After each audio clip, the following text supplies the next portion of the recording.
Back now at 9:12. September is Suicide Prevention Month, and many of us have been touched by this topic, lost somebody too soon. Well, what's being done this month to combat the tragedy? What are the warning signs to look for? And how do we talk about this with our families and our loved ones? Joining me live in studio this morning is the Chair of Psychiatry at the OU College of Medicine, Dr. Britta Ostermeier. Always good to see you, Doctor. Thank you. Likewise. Thank you for your time. My pleasure. This is a heavy topic, but one that we have to discuss. And it's hard to know where to even begin with this topic, but let's just start with the statistics. How many people are impacted by suicide? Unfortunately, suicide is a very common cause of death in the United States. Presently, it's the 10th leading cause of death. And here in Oklahoma, we are actually having one of the highest suicide rates in the entire U.S. nation. This year or in the past few years? In the past years. In the past year. And why do you think that is? Well, when it comes to suicide prevention, we know from research that two factors matter. Access to care is very important to pull people out, get them help, and hopefully get them off that trajectory. Mm-hmm. The other item that we know is helpful in suicide prevention is preventing that people have lethal means. In particular, we're talking about guns. And do you also see one age group impacted by this more so than others? Absolutely. You would think it would be the younger crowd, Yes. Is that right? Yeah, unfortunately, in the ages of 10 to 35, suicide is the second leading cause of death, which is so concerning. Where do you think Oklahoma stands when it comes to services that we provide to offer people help, kind of like you're talking about here? We need more of those in order to reduce the numbers. How do you think Oklahoma stands when it comes to help that we offer? We have some fantastic people and resources, and we're doing all we can, and we're doing a lot, but we yet have to do more. You're absolutely right. And of course, reasons vary on a case-by-case basis, but do you see a common denominator or a frequent theme when it comes to causation? Absolutely. Usually it is a cluster of things that come together, but it's important to know and to be mindful that mental illness, in particular depression, is usually always there.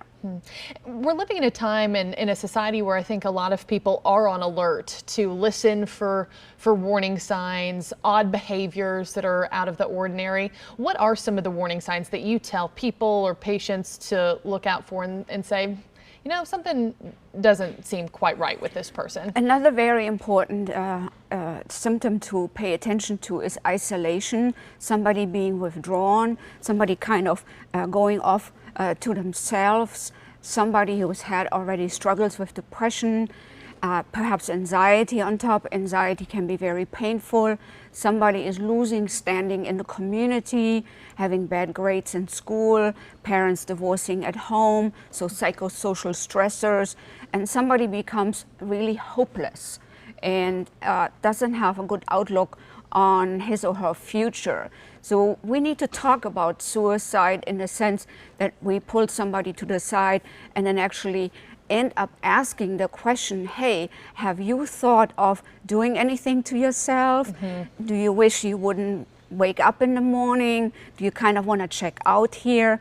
We need to do that. In continuing and unpacking how we have the conversation, how do you have the conversation with your family? When's the right time to bring that topic up with young ones? You know, do you only bring that up if you think there are issues, or should families start openly talking about suicide? And if so, from what age? Absolutely. I think there are basically two ways we can help or intervene.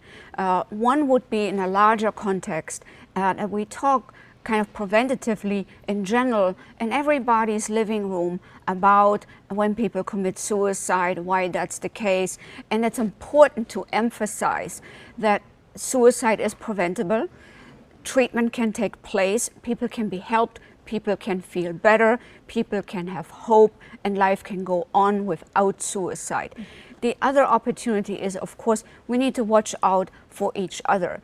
A teacher needs to watch out for the class, but also for peer teachers, We need to watch for colleagues, family members, and see when somebody kind of has a tough time and things pile up, that we individually asked, hey, I really need to know, I need to check in on your safety because you're very important to me and to others. Yeah, important for us to have that keen eye and keen ear for the ones that we're surrounded by and care about. We have one more segment. Would you stick around for some more viewer questions that are on the other side of this break? Absolutely. Okay, thank you so much, Doctor.